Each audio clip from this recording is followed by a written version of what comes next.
For every semester I spent in my 2 years, I paid 1,100 for health insurance alone every semester, which is a lot, and you even end up like I don't think I had like major sickness that even warranted me to use like the healthcare system like that much.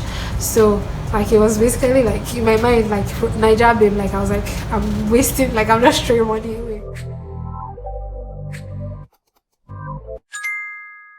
This is a common question I get a lot. Having studied myself in the US, I've been getting a lot of messages from people asking, oh, I want to come to the US for grad school, or should I come to the US, or should I go to Canada, like which is better? So basically in this video, I'm just going to be talking about the differences between the two countries, schooling in the US, schooling in Canada, the differences. So this video is targeted mainly to people that are coming for graduate level degrees, such as your master's, your PhD, postdoc, maybe, I don't know about postdoc. And I'm going to be splitting the degrees into two kinds, which is the STEM and the non-STEM courses. STEM is basically courses that are categorized under the science, technology, engineering and mathematics. So I'm sure we all know what courses would basically be under or identify under a STEM course, and non-STEM course would be courses that are not in the STEM courses category. The US and Canada have similar educational system. There are differences, but they both have 2-year degrees. So for your master's degree, it's mainly 2 years basically, and they also require you, for you to come to graduate school here, you have to do the GRE or the GMAT if you're going for business schools, but most business schools still take the GRE. So the GRE is the standardized exams conducted by an external or private body. So you have to take the exam to get into most grad schools in the US and in Canada. And the higher your GRE score, usually the better your chances in getting into some of these programs, especially if your program is really competitive. The first thing to consider in choosing where to go for your grad school, whether the US or Canada is funding for your program. There are some schools that in the US, that almost schools in the US would usually fund a science degree or a STEM designated degree, while Canada funding is generally low. From friends around me and people that I know that went to either the US or Canada, you would usually find out that Canada has less funding, and the reason is that when you compare the economy of Canada to the economy of the US has a more they have a robust economy, and so some of these organizations are able to fund some of the programs that are in some of these universities in the US compared to Canada, where I'm not saying you wouldn't get funding in Canada, but the chances are slimmer. The chances for getting funding in Canada is slimmer than getting funding in the US.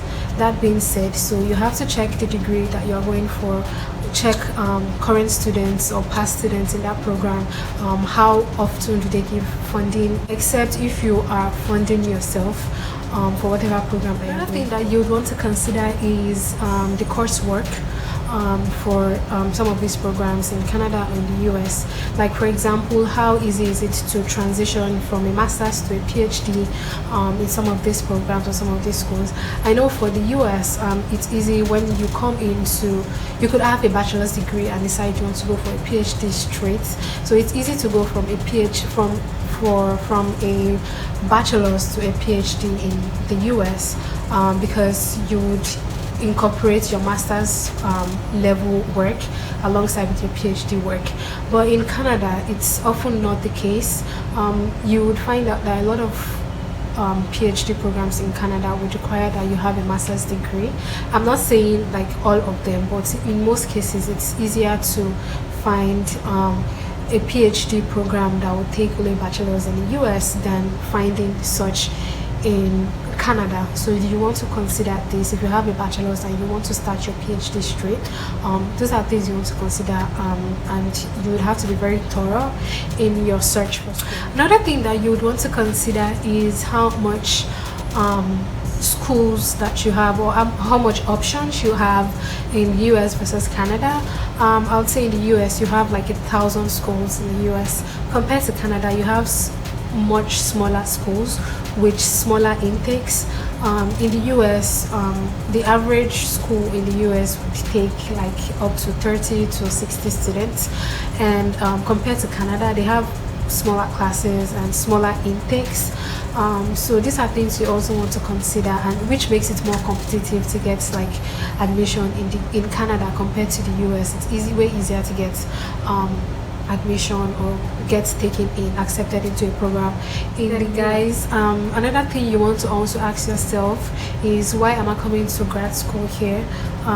If your goal in coming to grad school is to get like job opportunities, or you are a potential migrant, because a lot of people use school as a route to migrate to certain countries. If that is the plan, I'm gonna give how the step is in the US. So in the US, you have to do like your first year in grad school. Again, most graduate programs are usually 2 years, and you can also do for like 1.5 years. And so after your first year, you can go for an internship, and from the internship, most companies or some companies would give you a return offer to start as a full-time worker in that organization. And then once you do that, when you finish your program, you're returning there to use your 1-year OPT to go to work in that organization. And if you're in a STEM designated program, you have like 3 years for OPT. That is 1 year compulsory OPT, not compulsory, but 1 year OPT, and then you have 2 additional years. And this is because STEM designated degrees are they are seen as degrees that has a lot to do with research, and they just want to promote like STEM courses here in the US, and it is what it is, and so that's why I would always advise people to come for STEM degrees here, because it's easier for you to get jobs. A lot of companies are always hiring for STEM designated degrees compared to a non-STEM degree. On the other hand, if you do a non-STEM degree, you would only be getting a 1 year OPT. That is, OPT is like post optional practicum training, I think that's the meaning. So it's a 1 year OPT where you get to work for just 1 year, and within this period of time, both for OPT and for non-STEM and STEM designated programs, if you get an organization that is willing to file an H1B for you, an H1B is a work visa.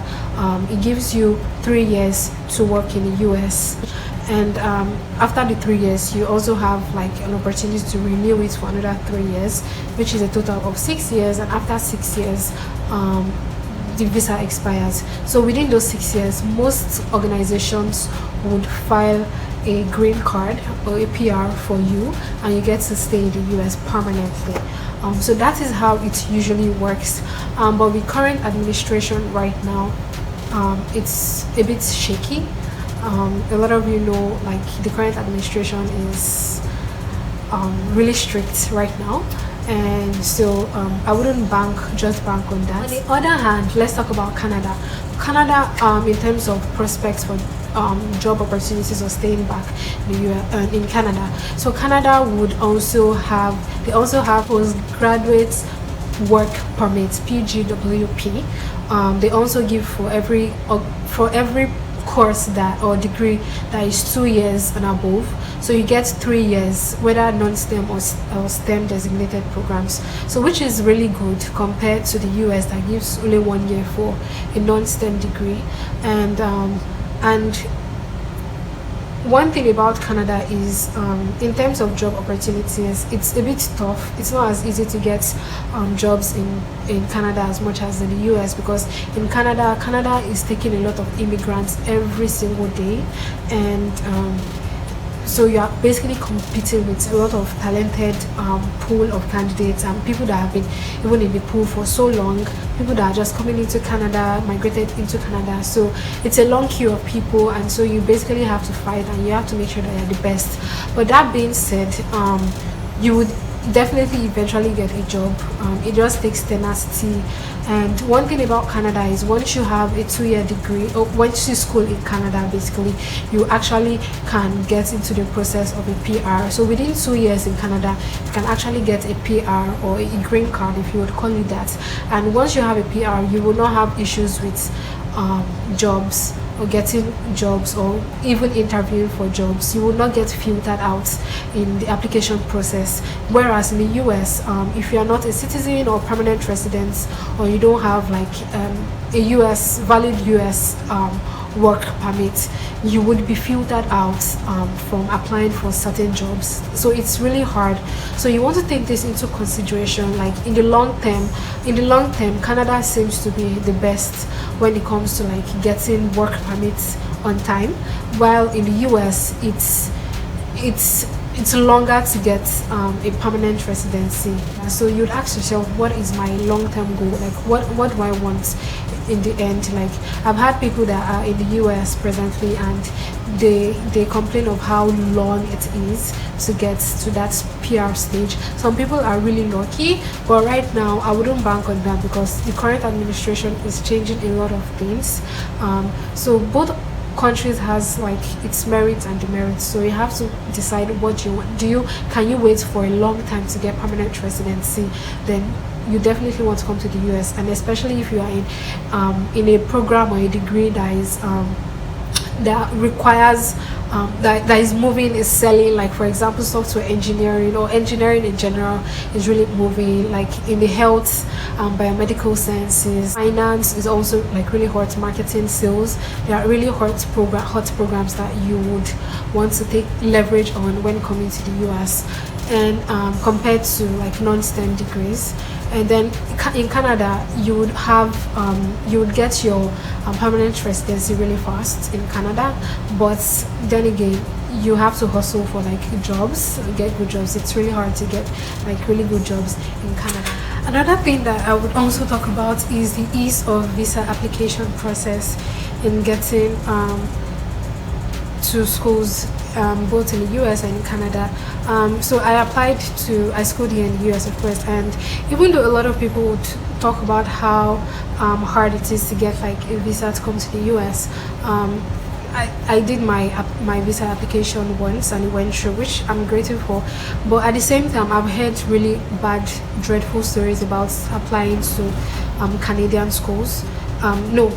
Applying to the Canadian embassy for a visa to even go to school, like even when it's so glaring that you're actually going to school and you're paying for it, like it's so hard. And this is not just pertinent to just people in Nigeria. Like a lot of people, even like in European countries, would also complain about the same thing, how hard it is to get a visa to study in Canada. Like they will just refuse you, and you will not even know why, and the visa application process is even because you have to start submitting and sending to the visa office, whereas when you're applying for visa to come to the US, all you need to do is show up and state your case. So I think generally it's a lot harder to get a visa to attend the Canadian schools compared to coming to the US to study. Getting an F1 visa is really, really easy. I think it's easier than Canadian. And in terms of quality of education and expenses, I would say both has a very good quality of education. As a matter of fact, the US has like a lot of really top schools, Harvard, University of Pennsylvania, Stanford, MIT, which is really cool. Canada also has University of Columbia, Toronto, University of British Columbia. They have McGill, they have Waterloo. They have really good schools also. So I would say like both countries have, just that the US has more schools, again, just like I said. And when it comes to, like, there was this research that Canadians are actually the most educated around the globe. So that's really surprising, which shows you how much they take education seriously. And then when it comes to expenses, if you're trying to cover the cost of your tuition by yourself without depending on funding from the school, I would say Canada is much more better when it comes to that, because they have a lower cost of tuition compared to the US, where it's really high. Education is really expensive in the US, so you want to consider that if you are not able to find funding, or if you're not going for funding or scholarships in the school. So you want to take that into consideration also. That I'll talk about that is a huge difference between studying in the US and Canada. Even though the lifestyle, like for example the weather is quite different, it depends on where you are. Like in the US you have places where it's warm, they have like warmer climates. Like if you're in the west, like, or at the south, for example, like in Florida, California, Texas, like the weather is really good, especially if you're coming from Nigeria. So you can basically choose where you want to go to depending on like the weather, like compared to Canada, where I don't think there's anywhere in Canada that is even as warm as California or Florida. Like the warmest place is in British Columbia, and it's, the weather is like Washington, like Seattle's weather. So it's kind of cloudy and rainy. So I mean, so you'd also want to consider that if you know you are not going to get used to extreme temperatures, like Canada is really cold, so you want to also put that into consideration. And one other big thing is health insurance. Like here, I know in the US people pay a lot for healthcare, and as a student, if you're in a good school, they would mandate that you have a good health insurance. Like for me, for every semester I spent in my 2 years, I paid 1,100 for just health insurance alone every semester, which is a lot, you know. And you even end up like, I don't think I had like major sickness that even warranted me to use like the healthcare system like that much. So like it was basically like in my mind, like Niger babe, like I was like, I'm wasting, like I'm just throwing money, but then that is what it is. But in Canada, healthcare is basically like free.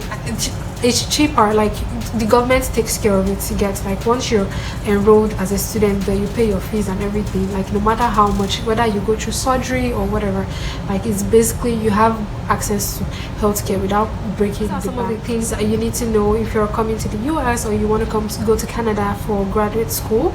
And you can also talk to me, email me. And also I would also say that the kind of degree that you study is really important. Like your program, the program you're coming for is really important, because some programs have an edge over another. For example, like I said, if you're in a field where they are always hiring people, like in the medical field, in the software engineering field, like if you're a computer science major, like I don't think you would have like difficulty in getting jobs, because those kind of fields are always hiring, always a need for people in that field. So I would say you should be very intentional about the course or the program that you go for. You want to know if that program has a high